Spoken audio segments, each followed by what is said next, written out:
সুদ কমার খবরে কি মনে করছেন আমাদের সহনাগরিকরা, কলকাতার বাসিন্দারা? দেখুন, সুদের হার কমা মানে সুদের উপর যারা ডিপেন্ডেন্ট, বিশেষ করে আমরা বয়স্ক মানুষ, তাদের তো বিশাল হ্যাম্পার। আমাদের গরিব মানুষ, অল্প পয়সা কিছু পোস্ট অফিসে রেখেছি, সুদের হার কমে দিতে আমাদের এফেক্ট পড়বেই। সরকারি কর্মচারীদের তারা মায়না চাইছে না, তাদের বেড়ে যাচ্ছে।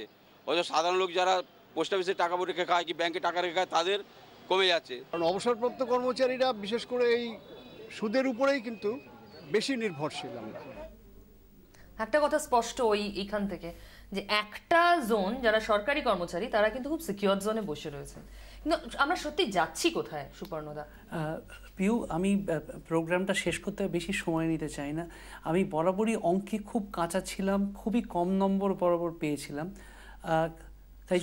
তাই জন্য অঙ্ক নিয়ে আমি কথা বলবো না, আমি শুধু দর্শনবোধ নিয়ে কথা বলবো। তার কারণ রাষ্ট্রের দর্শন যদি মানুষকে বাঁচিয়ে রাখার হয় তাহলে অঙ্কে ফেল করলেও অসুবিধে নেই, এইটুকুই আমি বুঝি। পিউ, নিশ্চয়ই, মানে সত্যি যে দর্শনের অভাবের কথা আপনি বলছিলেন, আপনি তো বিনিয়োগ এক্সপার্ট, বলুন তো একজন সাধারণ মানুষ যার জীবনের শেষ সঞ্চয়টুকু তিনি কোথায় রাখবেন, কোথায় ইনভেস্ট করবেন?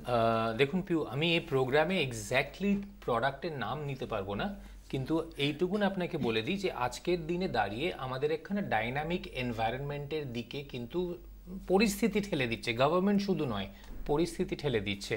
ডাইনামিকটা একটু সহজ করে বললে? ডাইনামিক মানে হচ্ছে না বাজারের সঙ্গে না, আমাদের ডেট মার্কেটেও বাজার আছে আর একটা ইকুইটি মার্কেটেও বাজার আছে, কিন্তু এই দুটোর সঙ্গে খাপ খেলিয়ে যদি একখানা প্রোডাক্ট ক্যাটাগরি থাকে, নেমলি মিউচুয়াল ফান্ডসের মতো যদি ক্যাটাগরি প্রোডাক্ট যদি আপনি দেখেন, তাহলে সেগুলো কিন্তু নিতে আমাদের মতো যারা নিবেশকরা আছেন ওদের কিন্তু নিতে হবেই, এটা ছাড়া উপায় নেই। কিন্তু অনেক মানুষ এটাকে খুব রিস্কি জোন বলে মনে করেন। অ্যাকচুয়ালি নয়, এটা কিন্তু ভুল ধারণা। অনেক প্রোডাক্ট আছে যেটা থেকে সেফ আর কিছু হতে পারে না, আর অনেক প্রোডাক্ট আছে যেটা হয়তো রিস্কি আছে। সেটা নরমাল একজন লোক বুঝবেন কি করে?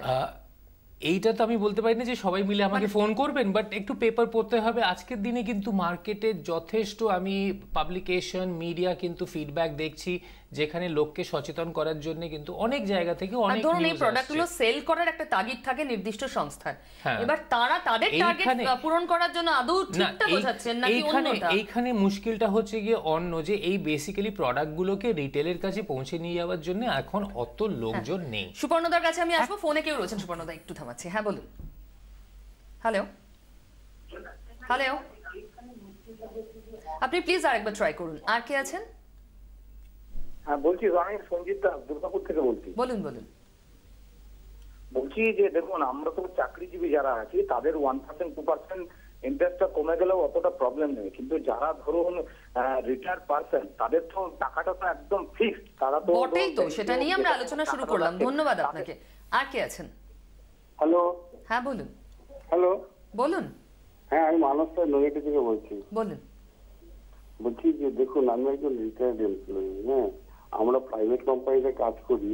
আমাদের 2384 টাকা পেনশন, এরপরেও ইন্টারেস্ট কমছে, আলুর দর বাজার থেকে সব বেড়ে যাচ্ছে। আমরা খাবোটা কি বলুন তো? আমরা একটা প্রাইভেট কোম্পানিতে কাজ করি, অথচ সরকারি কর্মচারীরা তারা 2200। অনেক ধন্যবাদ, আপনার যন্ত্রণা আমরা বুঝতে পারছি। সুপর্ণদা, ঠিক কথা, যে আমি বললাম না যে আমাদেরকে যেটা এই প্রশ্নটা আসি, যেটা জিজ্ঞেস করছিলে তুমি পিউ, প্রথম কথা হচ্ছে আমরা এত বছর ধরে অশোক স্তম্ভটাকে বিশ্বাস করতে শিখেছি, সেটা বছর বছর পরে অশোক স্তম্ভকে বিশ্বাস করতে। হয়তো অশোক স্তম্ভের মধ্যে ভগবান নেই, তাও অশোক স্তম্ভকেই ভগবান বলে মেনে এসেছি।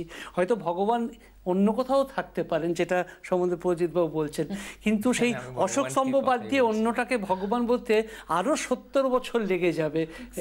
সেই জন্য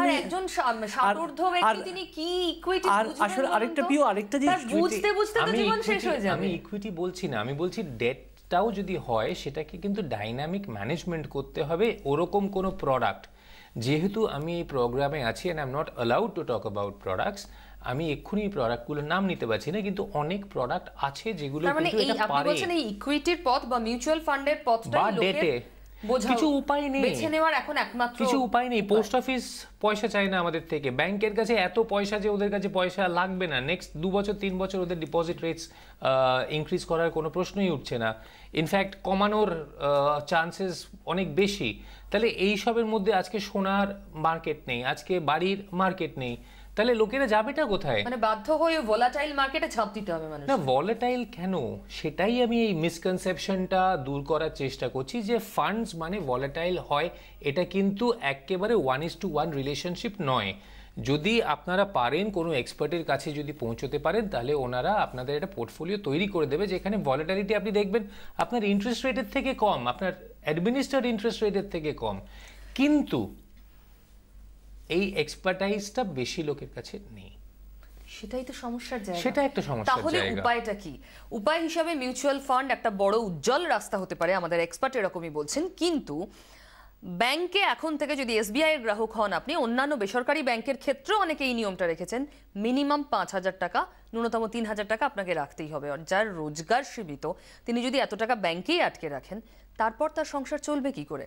চতুর্দিক থেকে বেঁধে ফেলা হচ্ছে মানুষকে, এমনটাই অভিযোগ। দেখা যাক এর থেকে পরিত্রাণের উপায় কি হয়। আজকের অনুষ্ঠানে পর্যন্তই, সঙ্গে থাকুন 24 ঘন্টা।